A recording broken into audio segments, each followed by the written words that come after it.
Sciatica. Yung simula rito yan. Tumayo na naman ako ano. Sakit na naman. Kailan po nangyari? Kailan ba nararamdaman? Bawan na po. Sadya po talagang payat kayo o nangayayat kayo doon sa... Nangayayat lang po ako kasi meron akong nagpapacheck up ako. Ano pong ibang problem natin? Sa ano lang po sa abdomen. Ano pong gaya ng sa abdomen? Meron Yung pong sa colon. colon ano po? Colon. Wala pa akong ano. Wala pang findings. Wala pang findings. Ano pa lang ako. Pero kasama mo si Sir palagi? Gaano siya kataba noon? Nung isang buwan? O nung kailan siya nangayayat? Ano na po? Magdadalawang buwan po. Magdadalawang buwan. Kasi bawat kasi lumalapit sa akin, hindi lang tayo kumbaga double check tayo kasi baka mamaya masaktan kasi hindi lang katulad niyan sciatica. Dinidiinan ko yung likod niyan tapos dito ina-adjust. Kaya tinatanong ko para sure din na hindi ko siya ma-damage or ma-double damage kung may iba pang nararamdaman. Kasi nangayayat si Sir, siyempre, check, tatanungin ko kung anong dahilan. Ngayon daw, sabi ni Sir, sa colon daw, ano pong nangyayari sa colon natin? Ano pang, wala pa pong findings? Wala pa po. Ang sabi lang po sa akin ng doktor, may nakita. Kaya kailangan ko pa po magpa-colonoscopy. Iyo. Okay naman, walang masakit. Sa colon mo, ano bang naramdaman mo dyan sa colon mo? Sa colon, sir, pag kumain lang ako. Nag-ano? Oo, nagbo-bloated. Parang hirap tunawin. Opo, nagbo-bloated. Parang madali ako mabusog. Madali kang mabusog. Okay, siguro mga tatlong subo. Parang feeling mo, punong-puno ka na. Opo, ganun. Okay, sige. Iiwasan ko na lang madiinan yung sikmura ni Sir. Kasi wala pang findings eh. Mahirap kasi yung tamaan yung mga problema na wala pang findings. Sana hindi naman yan yung tinatawag na yung colon wala namang bukol. Wala naman. Sana naman yung colon, parang karaniwan kasi naririnig ko lang to yung pangkaraniwan colon cancer. Sana hindi naman. Sana mga lang yan, yung mga enzyme na yung parang acidic ka, parang ganun. Parang ganun lang. Mas madaling gamutin yun pag acidic lang. Relax lang. Higa kang patagilid, bossing. Nangayayat ni Sir eh. 2 buwan lang daw to. Pag nakaganyan ka, hindi ka nahihirapan huminga? Hindi naman po. Okay, good. Relax lang, Sir ha.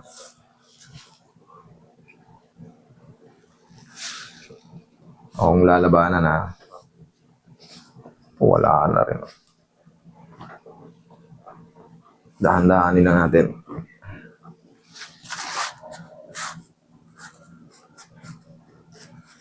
Masakit to pag ginaganyan ko, hindi naman. Sakto lang. Sakto lang.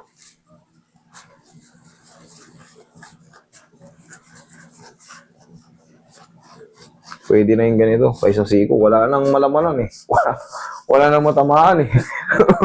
Ubus na. Ubus na eh. Ako, sakit eh. Hindi na kailangan siko to. Kamay na lang. Daliri na lang. Nandito kasi yung portion ng sciatic nerve. Tama rin naman yung ginagawa niya. Pero siguro na-over lang. Ano niya po sa laki pa naman tao, sabi niya. Kilala ko na yun. Kilala ko na yun, yung malaking tao na yun. Kasi dito sa ganitong field, halos magkakakita na kami sa Facebook. Kabilang side.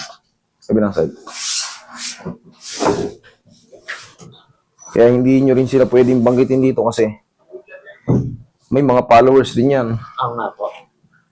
Pagka nakaganyan, nahirapan ka huminga, hindi naman. Okay, good. Mas maganda sure tayo.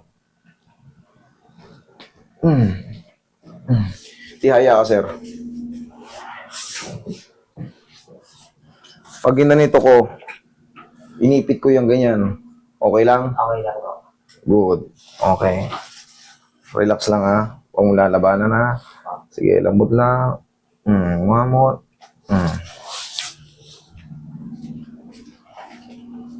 Pag inipit ko yung tiyan mo ng ganyan, sakit? Okay lang po. Okay lang? Sure? Apa. Sige. Relax lang. Roy, dahan-dahan lang diin, Roy ah. Dito sa may bandang singit, baka may taas mo eh. Relax lang tayo.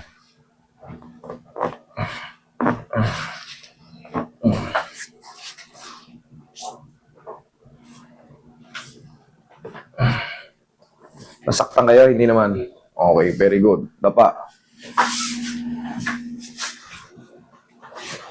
Wait lang, sir. Wait lang. Sige po.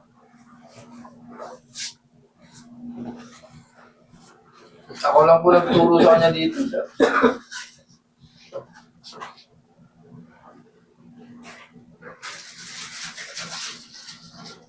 Pag ganyan, nakadapa kayo, habang naiipit yung sikmura nyo o dibdib nyo, hindi kayo nahihirapan huminga. Hindi po. Sabihin nyo kasi babaguhin natin. Hindi po. Okay, kasi hindi ko na nakikita yung mukha nyo. Maaring baka mamaya nangingitim na pala kayo. Kaya mahalaga, magtanungan tayo, sumagot kayo pag sinasabi kung okay lang kayo.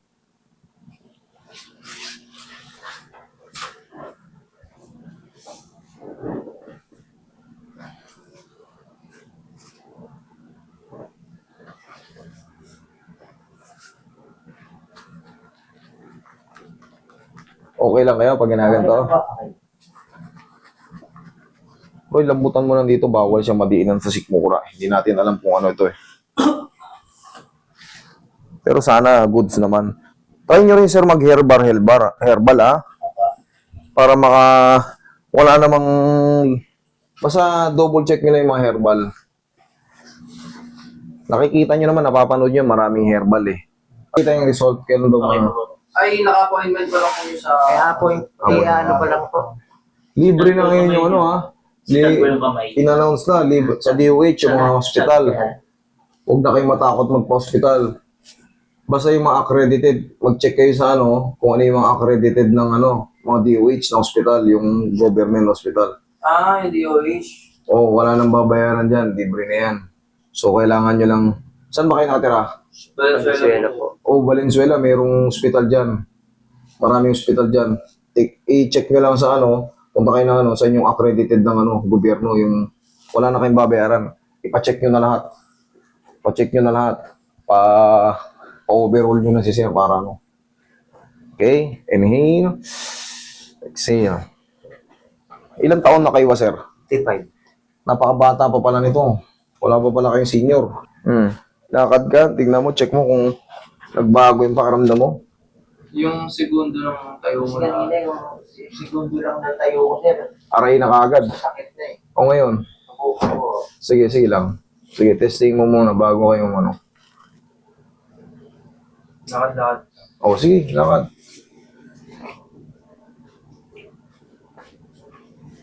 Maganda ngayon pa lang sabihin mo na. Para hindi na kayo bumiyahe.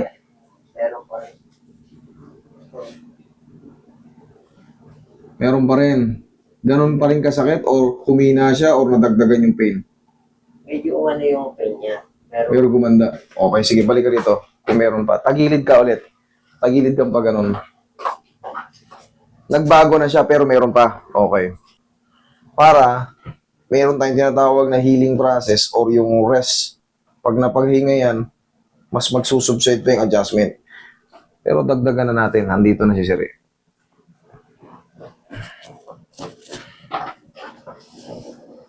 Hindi kayo nasasaktan? Okay, very good.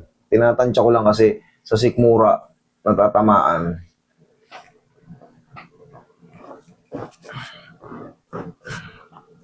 Okay lang?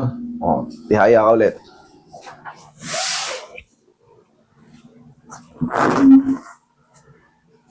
Sa singit, Roy, okay. Relax lang. Thank you. Okay lang? Ito yung masakit eh. Oh, kaya ito yung pinupuruhan ko. Ito yung part na masakit. Ito yung inuulit ko. Hanapin natin yung tamang lugar para sa kanya. Basta ito. Balikan natin ang haplos. Baka nagkulang sa haplos si Roy. Ako nakaka-haplos. Yan kaya, no? Kumbaga, walang ano eh. Pag ipinlex mo yan, bininat mo ng todo, maaring unhealthy yung mga tendons nito. Kaya kailangan, sir, kumbaga, tansyahin nyo rin yung mga kilos nyo. Huwag na huwag kayong biglang tatalon.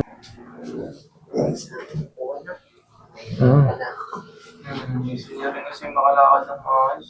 Meron pang gano'n. Pagka nararamdaman. Alam nyo tayo magbabago yan pagka kahit pa paano nakarecover kayo, tuyo kayo. Kailangan makarecover muna yung mga karne nyo. Lumusog siya ulit. Wala, sayad lahat sa buto eh. Sayad na lahat. Wala nang... Siyempre, pag yung mga plexus nyo or napagod, sabi natin hindi kayo nasaktan, hindi kayo nadulas. Pag naglakad kayo ng malayo, magre-react yung muscle natin. Gusto ko kayo matulungan eh, para mawala yung stress nyo, tumaba kayo ulit. Meron pa, konti na lang, o ano? Meron pa rin. Meron pa rin? Tayo ka dito. Gawin mo to, kagaya na sa akin. Sir, ganito. Yun, kabilang side. Very good. Okay, upo ka ulit. Okay, tingin po, Roy. Kaya naman pala ni Sir yung ganun eh. Medyo kasi hindi ako ganong nagdidiin kasi nga, dito naman sa sikmura ang iniiwasan mo. Baka naman masaktan. Kaya, unti-unti. Di bali nang tumagal tayo. Ang mahalaga, hindi ko kayo ma-double damage. Mahalaga yung pag-uwi nyo. Master, nawala kayo dito. Yun dito ko naman. Para kung napipigilan huminga, hindi po pwede. Kailangan yung ina-action na natin yun ang ma-actionan. Hindi tayo makadagdag ng problema. Pengi pa nga, Roy.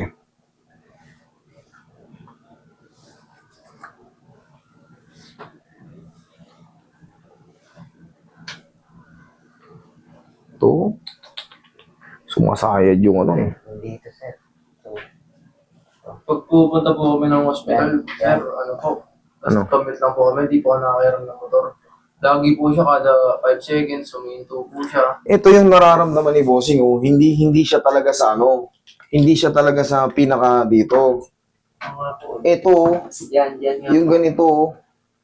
Kasi nga unhealthy yung mga muscle dito. Ngayon, yung mga tendon dito, para siyang napapaso. Parang yung umiinit pag naglalakad. Ang ganun ang mararamdaman niya ni Bossing. Parang siyang nagkikreate ng parang siyang pinupungit. Yan nga po. Ganun. Yes, sir. Kasi nga yung mga muscle dito sa pelvis, wala talaga. Kahit kapain mo, wala talaga. Ang pinaka-the best yan, sir, magdadahan-dahan muna kayo maglakad tapos palagi kayo maghahaplos ng paw. Kasi pag napagod siya, tuyot yung puwet nyo eh. Yung nararamdaman ni sir, syempre ako nakakapa ako naman. Kahit naman siya, pwede kong ipakapa sa kanya. Wala na talaga kasing muscle. Ngayon, bawal kayo muna magpagod ng mga lakad-lakad. Kailangan i-wheelchair muna kayo. Kunyari, yan, pag nakaganyan kayo, komportable. Apo. O, kita mo? Once nagkaroon ng movement, nagkaroon ng flexes yung ano. Kasi sa lower back kasi, when it comes dito sa lumbar problem, kahit ganyan lang minsan hindi ka pa makaupo ng ganito pag sa lumbar problem. Pero pagka nagkakaroon ng movement dito, doon siya nagkikreate ng ang pinaka-the best niyan, less movement muna. Mag-vitamins kayo, tapos pa-check up nyo to, tignan natin bakit hindi ka pwedeng kumain ng marami. Kailangan kasi makabalik yung muscle. Kahit anong hilot ko, in-adjust ko na ng todo-todo, pero sa observation ko, kailangan niya lang ng walang movement ng mas madalas. Kasi normal, ganyan o kahit gumanyan-ganyan yan, okay. Kahit ginanyan ko, okay. Pero pag naglakad na siya, nakailang ikot, nagre-react yung mga tendons. Pero pag nakaupo ulit, okay na naman. Walang sakit. Yes, sir. Ko lang, ang assess ko sa inyo, talagang nagre-react lang yung unhealthy muscle.